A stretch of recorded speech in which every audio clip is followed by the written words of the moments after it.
குருவிக்கு கூட கூடு உண்டு, எங்களுக்கு ஒரு வீடு இல்லையே என்றும் பலமுறை மனு கொடுத்தும் பயனில்லை என 25க்கும் மேற்பட்ட திருநங்கைகள் சிவகங்கை ஆட்சியர் வளாகத்தில் தர்ணா.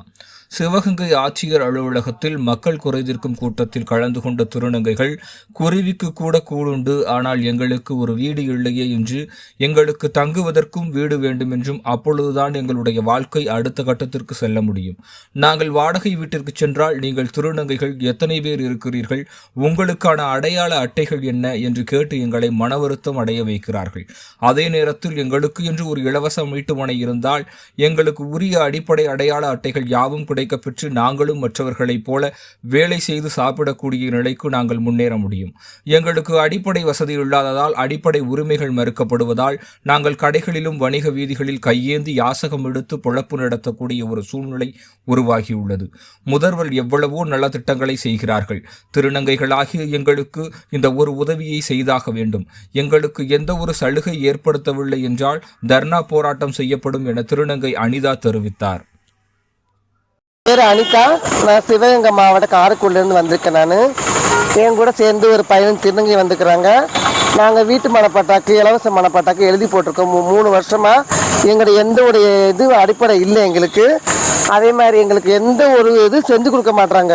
வேலை வாய்ப்பு இருக்குன்றாங்க. நாங்கள் பேப்பரை பார்த்துட்டு வந்து கேட்டோம்னா அதுக்கு எதுவுமே ரெஸ்பான்ஸ் கொடுக்க மாட்டுறாங்க எங்களுக்கு. சரி, நாங்கள் ஏதோ ஒன்று செஞ்சு கொடுக்கணும் போய் வந்து மனு எழுதி கொடுத்தா போகிறோம். ரெடி பண்ணி கொடுக்குறேன்னு சொல்கிறாங்க. அது எந்த ஒரு வசதியுமே எங்களுக்கு செஞ்சு கொடுக்க இன்னமும் ரேஷன் கார்டுக்கு எழுதி கொடுக்க சொன்னாங்க. அதுக்கு ஒரு மீட்டிங் போட்டாங்க தனியாக. அதுக்கு எழுதி போட்டான். அதுக்கு கேட்டால் தனி நபர் இருக்காங்க, எப்படி தர முடியும்னு சொல்கிறாங்க. கேஸ் சிலிண்டர் வாங்க போனால் உங்களுக்கு என்ன ஐடி ப்ரூஃப் இருக்குன்னு கேட்குறாங்க. நாங்கள் என்ன ஐடி ப்ரூஃப் நாங்கள் கொண்டு கொடுக்குறது? நாங்கள் அம்மா அப்பா விட்டு நாங்கள் எல்லாமே திருநங்கை மாறி வந்திருக்கோம். நாங்கள் எந்த ஐடியை கொண்டு போய் நாங்கள் கொடுக்கறது? திருநங்கை ஐடி ஒன்று தான் இருக்குது. அதை கொண்டு போய் கொடுத்தோம்னா எங்களுக்கு ரேஷன் கார்டு ஐடி கொடுங்கன்றாங்க. ரேஷன் கார்டுக்கு அது கொண்டு சேவை மையத்துக்கு போனால் அவங்க என்ன சொல்கிறாங்க, அம்மா அப்பா பேர் நீக்க சொல்கிறாங்க. அதை நீக்கி கொண்டு கொடுத்தோம்னா நாங்கள் வீட்டில் வாடகை வீட்டு இருக்கிறாங்க, அவங்க ஒப்பந்த பத்திரம் வாங்கி கொடுங்கன்னு சொன்னாங்க. இத்தனை இது கேட்டாங்கன்னா நாங்கள் எங்கே போய் நாங்கள் என்ன செய்ய முடியும் சொல்லுங்க பார்க்க? எந்த அம்மா அப்பா வீட்டில் பேசாத பிள்ளைங்க என்ன பண்ண முடியும்? எங்கள் அம்மா அப்பா வீட்டில் ஒதுக்கிதான் வச்சுக்கிறாங்கன்னா சில மக்கள் போகிறாங்க, சில மக்கள் போகல. சரிங்களா? எங்களுக்கு எந்த ஒரு இதுவுமே இல்லை. எங்களுக்கு ஒரு ஐடி ப்ரூஃப் கேட்டால் 100 கேட்டால் 100க்கு எங்கே போக முடியும் சொல்லுங்க? ரேஷன் கார்டு இல்லை, ஒரு ஓட்டு கார்டு இல்லை, ஒரு ஆதார் கார்டு இல்லை. சேவை மையம் இப்போ என்ன சொல்கிறாங்க, சர்வர் ப்ராப்ளமாக இருக்குதுன்றாங்க. எங்களை பார்த்துல கொஞ்சம் சர்வர் ப்ராப்ளம் ஆயிடுது. இவ்வளோ பிரச்சனை நிறைய இருக்குது.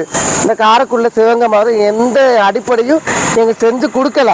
நாங்கள் இந்த 2 வருஷமாக கலெக்டர் ஆஃபீஸ்க்கு வீட்டுக்கும் போயிட்டு போயிட்டு போயிட்டு போயிட்டு இங்கே பாருங்க இவ்வளோ பேப்பர் இருக்குது. வீட்டுக்கு கேட்டாங்க, வீடு இல்லை. வீடு கேட்டால் வாடகை வீடுங்க திருநங்கையா வீடு இல்லை, வீடு கிடையாது. எத்தனை பேர்? 4 பேர் 5 பேர் அவங்க வீடு இல்லைன்றாங்க. கவர்மெண்ட்டில் வீடும் கொடுக்க மாட்டுறாங்க, வாடகைக்கு வீடும் கொடுக்க மாட்டுறாங்க. நாங்கள் எங்கே போய் இருக்க மாட்டோம்? ஒரு சுய உதவு தொழில் போய் நாங்கள் ஏதோ பகுத்து கழுவலாம் ஏதோ நாங்கள் செய்கிற பார்த்தா அதுவும் லோன் கொடுக்க மாட்டுறாங்க. அப்போ நாங்கள் எப்படி தான் வாழ்வாதாரம் பண்ணுறது ஒன்றுமே எங்களுக்கு புரியலாங்க.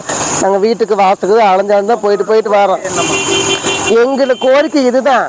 எங்களுக்கு படுக்கிறதுக்கு இடம் வேணும். இப்போ எங்களுக்கு எல்லா மாவட்டத்திலையும் இது கொடுக்குறாங்க. இதுதான் எங்களோட எல்லா மாவட்டத்திலையுமே எல்லா ஊருக்கு கொடுக்குறாங்க. இந்த காரைக்குடி சிவகங்கை மாவட்டத்தில் மட்டும் திருநங்கை கம்மியாக இருக்கிறோம். எங்களுக்கே கொடுக்க மாட்டேங்க. நாங்கள் போய் வரோம், கொடுக்க மாட்டேங்க. எங்களுக்கு தொழில் பண்ணுற கொடுக்காம ஏதாச்சும் ஒன்று எங்களுக்கு. இப்போ மகளிருக்கு என்ன பண்ணுறாங்க, தனியாக வீடு மாதிரி கட்டி அவங்க தொழில் பண்ணுறாங்க. அதே மாதிரி எங்களுக்கு தனியாக வைக்கலாம்ல.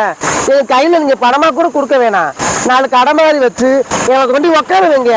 நீங்கள் கையில் பணமும் கொடுக்க வேணாம், எங்களுக்கு லோனே கொடுக்க வேணாம். எங்களுக்கு ஒரு மளிகை கடை மாதிரி ரெடி பண்ணி வச்சு எத்தனை பேருக்கு ஓப்பன் பண்ண கையில் அதங்க காலில் அதவங்களுக்குலாம் கொடுக்குறீங்களா? நாங்களும் அதே மாதிரி நாங்களும் இருக்கிறோம். அம்மா அப்பா விட்டு எல்லாத்தையும் விட்டு நாங்களும் தானே இருக்கிறோம். எங்களுக்கு ஒரு கடை மாதிரி ரெடி பண்ணி கொடுங்க. ஒரு சர்பத்து வச்ச காலம் நினைக்கிறோம்ல, ஒரு ஜூஸ் கடை வச்சுக்குவோம். நாங்கள் ஏதோ ஒரு பண்ணிக்கிடுவோம். எதுவுமே செஞ்சு கொடுக்க மாட்டாங்க இந்த மாவட்டத்தில். நீங்கள் தான் ரெடி பண்ணி எங்களுக்கு கொடுக்குறோம். ஏதாச்சும் நாங்கள் வந்திருக்கோம் அந்த ஆஃபீஸ்க்கு. நாங்கள் அந்த அம்மா பார்க்க வந்திருக்கோம். கலெக்டர் அம்மா கையெடுத்து கும்பிடுறோம். எங்களுக்கு ஒரு உதவி மட்டும் செஞ்சு கொடுங்க. எனக்கு அந்த போதும் எங்களுக்கு.